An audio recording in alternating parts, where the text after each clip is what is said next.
اب یہ نوٹ کر لیجئے، ہدایت و ضلالت اس دنیا میں جو مختلف حالتیں انسان پر طاری ہوتی ہیں، یا نعمتوں کی بارش ہو رہی ہے، یا تنگی ہے، فقر ہے، احتیاج ہے، دنیاوی حیثیت ہے، وجاہت ہے، یا دنیا میں گمنامی ہے، کسنمی پرست کے بھیا کس تھی، کوئی آپ کا حال ہی نہیں پوچھ رہا کہ تم ہو کون، تمہارے منہ میں کتنے دانت ہیں، یا یہ کہ دنیا میں اقتدار کی کسی مسند پر انسان بیٹھا ہے، یا یہ کہ کوئی اس کے ہاتھ میں اختیار نہیں. یہ تمام جو حالات انسان پر طاری ہوتے ہیں، ان کے جواب میں جو طرز عمل فکری اعتبار سے اور عملاً انسان اختیار کرتا ہے، اس کے 4 درجے ہیں. پہلا درجہ ہے انتہائی گمراہی، ضل ضلالا بعیدا. وہ کیا ہے؟ اگر عزت ہوئی، نعمتیں ملی، فلاں دیوی یا دیوتا کی نگاہ کرم ہے، اس کی کرپا سے یہ ہو گیا. اور اگر کوئی تکلیف آ گئی، مصیبت آ گئی، معلوم ہوتا ہے کہ فلاں دیوی یا دیوتا ہم سے ناراض ہو گیا، یہ کالی دیوی کی طرف سے کوئی مصیبت آ گئی ہے، یا یہ کہ یہ لکشمی دیوی کی نگاہ کرم ہے کہ ہمیں دولت مل گئی ہے. یہ تو ہے شرک. شرک ہونے کے اعتبار سے یہ ہے ضل ضلالا بعیدا، انتہائی پستی. اس پستی سے اوپر آئیں گے تو توحید کی پہلی منزل ہے. عزت دی اللہ نے دی، اگر کوئی تنگی آ گئی، فقر، تکلیف، کوئی ذلت، رسوائی، یہ بھی اللہ کی طرف سے. ایک اعتبار سے تو انسان ہدایت پر آ گیا. بڑی گہرائی تھی اس گندگی کی اور اس خباثت کی جو شرک جس کا نام ہے، اس سے انسان نکل آیا، نجاست سے. توحید تو ہے، لیکن ابھی اس میں اس کی گمراہی کا ایک ایلیمنٹ شامل ہے. اور یہ گمراہی سے جب تک آگے نہیں آئے گا، اوپر نہیں ابھرے گا، اس کا طرز عمل کیا ہوگا کہ ذرا کچھ مل گیا، عزت مل گئی، پھولے نہیں سما رہے، اب زمین پر قدم نہیں ٹک رہے، گردن اکڑ رہی، کہیں محرومی ہو گئی، کوئی تکلیف آ گئی، کوئی مشقت، فقر آ گیا، اب بجھ کر رہ گئے. ان دونوں کیفیات میں انسان کا پینڈولم جو ہے وہ ایکسٹریم کو جائے گا. یہ کب ہوگا؟ جبکہ انسان یہ سمجھتا ہے کہ اس دنیا میں جو دولت مل گئی یا عزت مل گئی تو یہ گویا کہ بڑی کوئی قابل فخر شے ہے، اور اگر یہاں پر کوئی تکلیف آ گئی، کوئی مصیبت آ گئی، فقر و فاقہ آ گیا تو یہ گویا کہ بہت ہی اہانت آمیز شے ہے. اگر یہ انسان سمجھے گا تو طرز عمل وہ نکلے گا نتیجے کے طور پر جو میں بیان کر چکا ہوں. یہ گمراہی ہے. اس گمراہی سے نکلیں گے تو آپ کس مقام پر آئے؟ دوسری منزل ہدایت کی کیا ہے؟ نہ یہ عزت ہے نہ یہ ذلت ہے، دونوں حیثیتیں برابر ہیں کہ یہ امتحان ہے. اسی لیے ان دونوں آیتوں میں ایک لفظ قدر مشترک ہے، اذا مبتلاہ فاما الانسان اذا مبتلاہ ربہ فاکرمہ ونعمہ. یہ بھی ایک ابتلا ہے، آزما رہا ہے اللہ. کبھی وہ دے کر آزماتا ہے، کبھی چھین کر آزماتا ہے، کبھی فقر و فاقہ سے آزماتا ہے، کبھی وہ کثرت دولت اور کثرت مال سے آزماتا ہے، کبھی وہ صحت دے کر آزماتا ہے کہ یہ قوت اور توانائی اور صحت جو میں نے دی ہے یہ اس میں کیا کرتا ہے، کبھی وہ مرض کے ذریعے سے آزماتا ہے کہ صبر کرتا ہے کہ نہیں کرتا. ہمارے لیے شکوہ اور شکایت تو اس کی زبان پر نہیں آ جاتی، نالا اور شیون تو نہیں آ جاتا، تکلیف جھیلتا ہے کہ نہیں جھیلتا، اس میں تحمل ہے کہ نہیں ہے، تو صبر کرتا ہے یا شکر کرتا ہے. یہ دونوں کیفیات در حقیقت اس اعتبار سے مساوی ہے، یہ بھی امتحان، یہ بھی امتحان. یہ حقیقت جب سامنے ہوگی اب وہ پینڈولم جو ہے وہ بہت کم ہو جائے گا. یعنی انسان میں طبعی طور پر تو ایک اثر ہوتا ہے غیر اختیاری. کسی چیونٹی نے کاٹا آپ کے پاؤں پر، آپ اپنا پاؤں ہٹا لیں گے، اس میں کوئی ارادہ نہیں، یہ ریفلیکس ایکشن ہے، غیر اختیاری فعل. اس حد تک تو انسان ضرور متاثر ہوتا ہے، اس سے تو کوئی انسان جو ہے وہ بلند تر نہیں ہو سکتا. حضرت ابراہیم رضی اللہ تعالیٰ عنہ حضور کے وہ نومولود فرزند انتقال جب ہو رہا تھا، آپ کی آنکھوں میں آنسو آ گئے. اب یہ طبعی اثر ہے، ایک فعل ہے، انفعالی کیفیت ہے جو بالکل طبعی ہے، لیکن یہ نہیں کہ اس کی وجہ سے انسان کی زبان پر کوئی شکوہ آ جائے، کوئی شکایت آ جائے، یہ نہیں ہوگا. یہ ایمان کے منافی ہے. اسی طریقے سے اگر کوئی خوشی ہوئی ہے تو چہرے کے اوپر ایک نکھار آ جائے گا، تبسم آ جائے گا، اس سے زائد نہیں. اس حد تک تو یوں سمجھیے کہ انسان کا طبعی تقاضا ہے. اس سے زیادہ یہ پینڈولم اگر سوئنگ کر رہا ہے تو گویا کہ اس حقیقت سے انسان محجوب ہے کہ یہ بھی امتحان ہے، یہ بھی امتحان ہے، جو ہم سورہ حدید میں پڑھ چکے ہیں. ما اصاب من مصیبت فی الارض ولا فی انفسکم الا فی کتاب من قبل ان نبراها ان ذلک علی اللہ یسیر لکی لا تعصوا علی ما فاتکم ولا تفرحوا بما آتاکم. اللہ تمہیں کچھ دے تو اتراؤ مت، اللہ تم سے کچھ چھین لے تو اس کے اوپر افسوس مت کرو. یہ نتیجہ ایمان کا نکلنا چاہیے. اگر تمہیں ایمان ہے اللہ پر، اگر تمہیں یقین ہے کہ جو کچھ ہوا ہے اللہ کے اذن کے بغیر نہیں ہوا، اگر تمہیں یقین ہے کہ اللہ نے جو میرے لیے طے کیا ہے اس میں میرے لیے خیر ہی ہے، چاہے فی الحال فی الوقت فوری طور پر مجھے ناگوار محسوس ہو رہی ہے بات، لیکن یقیناً میرے لیے اس میں خیر ہے میرے رب کی طرف سے کہ ہر چساقی ماریخ عین الطاف است. ہم تو شارٹ سائٹڈ ہیں، ہم دیکھ نہیں سکتے کسی شے کو، ہم اس کے ظاہر کو دیکھ کر گھبرا اٹھتے ہیں کہ یہ تو تکلیف آ گئی، کیا پتا اسی کے پردے میں اللہ کی رحمت آ رہی. میں نے وہ رئیس امروہوی کے اشعار آپ کو کئی دفعہ سنائے ہیں. وہ وقت آیا کہ ہم کو قدرت ہماری سعی و عمل کا پھل دے، بتا رہی ہے یہ ظلمت شب کہ صبح نزدیک آ رہی ہے. ابھی ہے کچھ امتحان باقی، فلاکتوں کے نشان باقی، قدم نہ پیچھے ہٹے کہ قسمت ابھی ہمیں آزما رہی ہے۔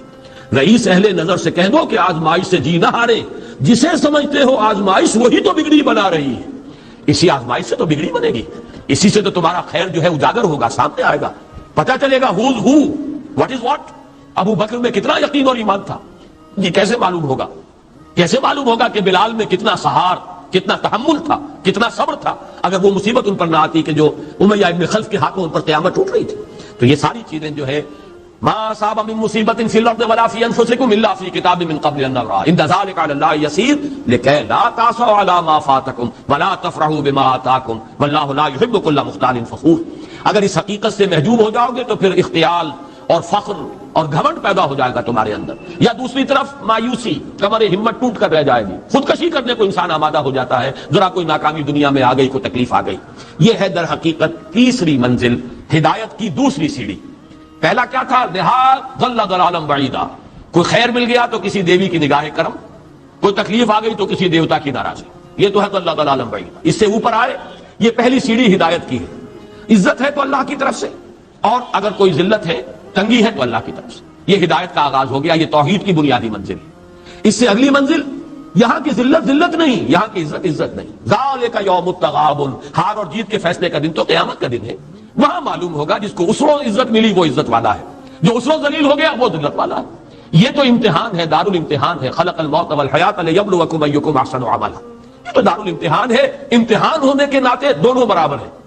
اس سے اوپر ہے ایک چوتھی منزل، ہدایت کی تیسری منزل۔ وہ کیا ہے؟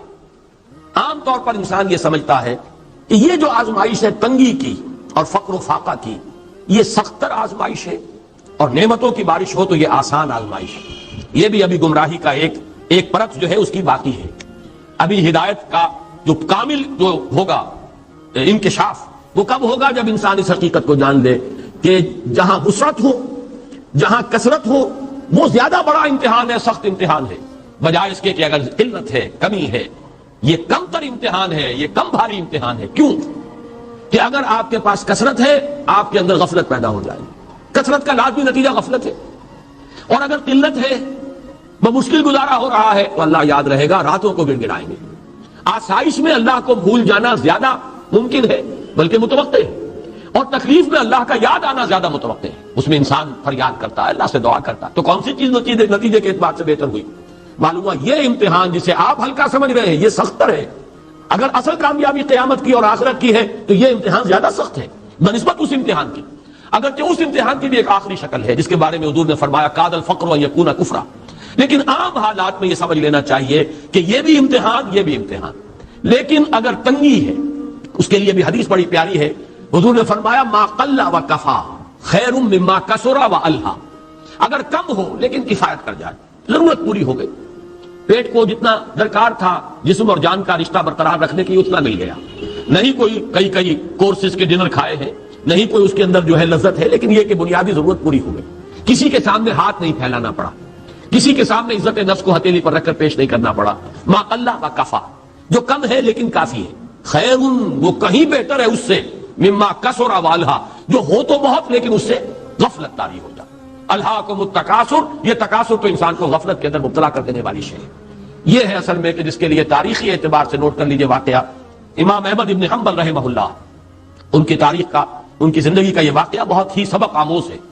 خلق قرآن کے مسئلے پر جب خلافت بنی عباس کے دوران ان پر تشدد ہو رہا تھا، مارا جا رہا تھا، جیل میں تعذیب، پرسیکیوشن، وہ مار ماری جا رہی تھی جس کے بارے میں آتا ہے کہ اگر ہاتھی کو بھی وہ مار ماری جاتی تو وہ بھی بلبلا اٹھتا۔ اس وقت کبھی ان کی آنکھوں میں آنسو نہیں آئے، ایک صبر اور ثبات اور استقلال کا پہاڑ کھڑا جھیل رہا۔ پھر وہ حکومت تبدیل ہو گئی، اب وہ جو خلیفہ وقت ہے وہ خود اس مسئلے میں ان کے ہم خیال ہیں، اب انہیں جیل سے تو نکال دیا گیا۔ اس کے بعد یہ کہ ایک وقت آتا ہے کہ دارالخلافہ سے اشرفیوں کی ایک تھیلی لے کر ایک شخص آتا ہے کہ یہ خلیفہ نے آپ کو ہدیہ بھیجا ہے، نذرانہ ہے۔ اس پر رو پڑے اور یہ عرض کیا بارگاہ خداوندی میں، پروردگار میں اس آزمائش کے قابل نہیں ہوں، یہ آزمائش کہیں سخت ہے، یہ سنہری آزمائش، رو پہلی آزمائش، اس کو ریزسٹ کرنا جو ہے، ٹیمپٹیشن کو ریزسٹ کرنا، یہ کہیں مشکل ہے اس پرسیکیوشن اور اس تشدد کو برداشت کرنے سے۔ تو یہ خاص طور پر یہ نمایاں نشان ذہن میں رکھیے۔ تو ان آیات میں کہ جو نہایت اہم ہے یہ دو آیتیں قرآن مجید کی، بظاہر سوال آتا ہے کہ اس میں حرج کی کون سی بات ہے، اللہ تعالیٰ معز ہے، اللہ تعالیٰ مذل ہے. تعز من تشاء وتذل من تشاء بیدک الخیر، یہ سورہ آل عمران میں آیت آئی کہ نہیں آئی؟ لیکن یہ کہ اصل میں یہ 4 درجے ذہن میں رہنے چاہیے. اگر آسانی ہو، عزت ہو، دولت ہو، فراوانی ہو تو کسی دیوی کی نگاہ کرم یا دیوتا کا کرم. تکلیف ہو، مصیبت ہو تو کسی دیوی یا دیوتا کا اظہار غضب، ناراضگی کا مظہر. اس سے اوپر آئے جو عزت دی ہے اللہ نے دی ہے، مجھے اللہ نے باعزت کر دیا دنیا میں، اور یہ ذلت اللہ نے مجھے ذلیل کر دیا، اس کے اعتبار سے یہ ہدایت ہے، توحید تو آ گئی. لیکن ابھی گمراہی کا ایک ایلیمنٹ شامل ہے. وہ گمراہی کیا ہے کہ نہ یہاں کی عزت ہے، نہ یہاں کی ذلت ہے. وہ جو بھی سردی گرمی اور نرمی سختی، ان تمام کو جو ہے وہ برابر رکھو کہ دونوں جو ہے یہ آزمائش کی کیفیتیں برابر ہیں. یہ ہو گئی گویا کہ اس سے ایک درجہ بلند. ابھی اگر ذہن میں آپ کے یہ ہے کہ یہ فراوانی اور دنیا میں نعمتوں کی بارش اگر ہو رہی ہو تو اس کو سمجھنا کہ یہ ہلکی آزمائش ہے، اور اگر فقر و فاقہ ہو، تنگی ہو، گمنامی ہو، اور دنیا کے میں کوئی حیثیت اور اہمیت حاصل نہ ہو تو یہ گویا کہ زیادہ سخت امتحان ہے. تو ابھی گویا کہ گمراہی کا ایک ایلیمنٹ موجود ہے. حقیقت منکشف ہوگی جبکہ یہ بات واضح ہو جائے کہ یہ امتحان جو ہے نعمتوں والا امتحان یہ سخت تر ہے، اور فقر اور احتیاج والا امتحان یہ نسبتاً آسان ہے. اس میں اللہ کی طرف رجوع کی توقع زیادہ ہے، اس میں غفلت کا اندیشہ زیادہ ہے.